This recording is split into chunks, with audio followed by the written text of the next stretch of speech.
Excellencies, distinguished guests, ladies and gentlemen, it's now my distinct honor to invite His Excellency Dr. Abiy Ahmed, Prime Minister of the Federal Democratic Republic of Ethiopia, to deliver the opening address.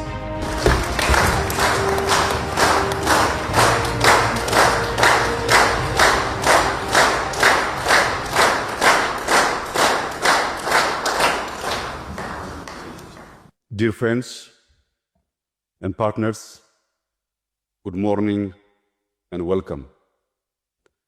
Nations occasionally arrive at moments that require honesty about where they are and a courage about where they must go. Ethiopia is living through such a moment. Let me start with a question. What does it mean for Ethiopia to leap into the future?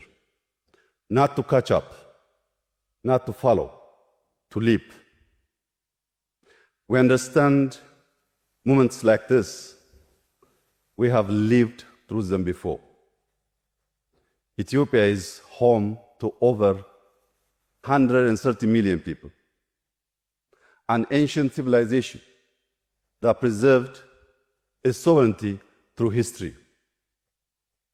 A country that has repeatedly risen above low expectations.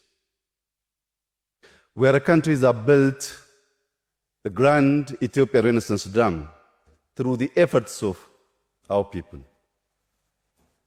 We are pursuing reforms designed not only to accelerate growth, but to build strong foundations for future generations. At the center of this work are families seeking stability, young people building their future, and citizens contributing with dignity. For too long, Ethiopia has been defined by its challenges rather than its potential. Yet, today, a different story is emerging. Across our economy, our institutions, and our communities, we are beginning to see the results of difficult choices and sustained effort. Dear friends, inflation has fallen sharply from above 30%. Earlier this year, it even reached single digits. And our exports are moving toward historic levels. Our economy is projected to grow at 10.2% this fiscal year. By the way, the fastest growth rate in our continent. These outcomes did not happen by chance. They are the result of deliberate choices. Choices that were not easy and not without cost. But numbers alone never tell the full story. Behind every reform are people whose lives are changing. Imagine a woman running a small business in a market. For years, she worked outside the formal financial system. She had no bank account, no credit history, no registered business. The old system had never truly seen her.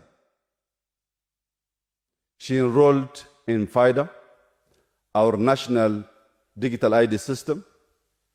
As she began using digital payments, she started building a financial record. That record became trust, and that trust opened the door to finance. She didn't change. What changed was access. Today, millions of Ethiopians are gaining access to opportunities that were once beyond their reach. That is how we should judge progress, by the institution we built, and by the lives we improve. Dear friends, our circumstances did not allow us the luxury of addressing one challenge at a time. We had to stabilize while building, reform while delivering, correct what was not working while preparing for what comes next. This is the spirit of Madmer. This is the real spirit of coming together.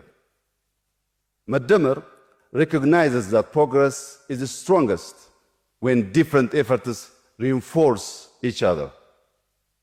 Economic reform and social protection, digital transformation and human capability, national cohesion and local initiative. These are not competing agendas. Together, they strengthen the nation. Ladies and gentlemen, we're gathered here today because nation building is a shared responsibility. Government cannot do it alone. Markets cannot do it alone. Even communities cannot do it alone. Progress requires all of us to participate. Over the course of this summit, we will explore this transformation from different perspectives. We will discuss the reforms that are strengthening macroeconomic stability, the role of productive cities, the contribution of digital systems, the transformation of agriculture and mining, and the importance of infrastructure that creates lasting public value. These conversations matter because transformation is not an event. It is a process.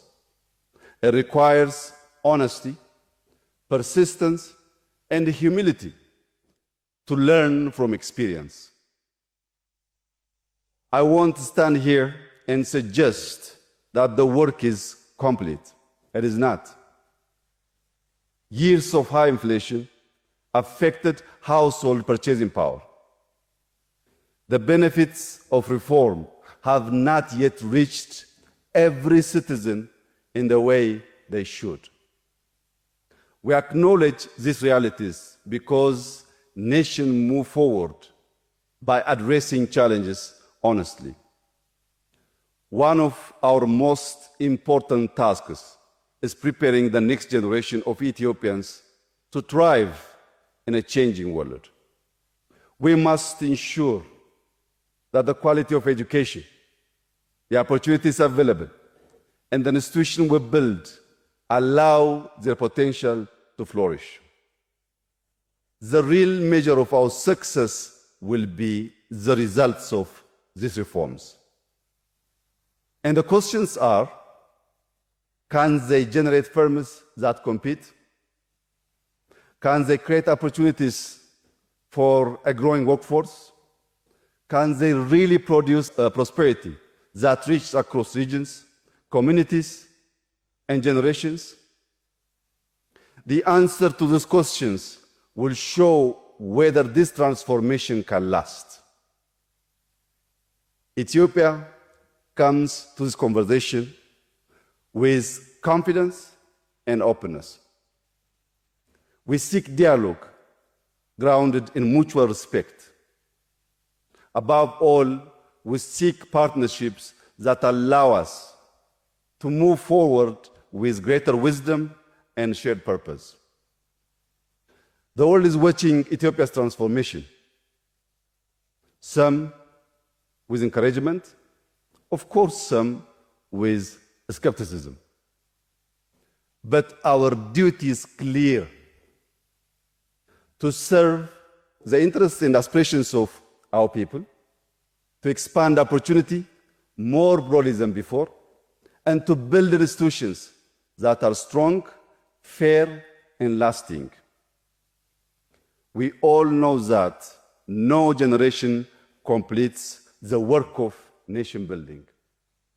Each generation inherits a responsibility to preserve what is valuable, to correct what is not working, and to strengthen the foundations upon which others will build. This is the work before us. In Amharic, we call this Ethiopia Mansararat. It is Ethiopia's leap into the future. The direction is clear, the commitment is firm, and what we do now will determine how far our transformation goes.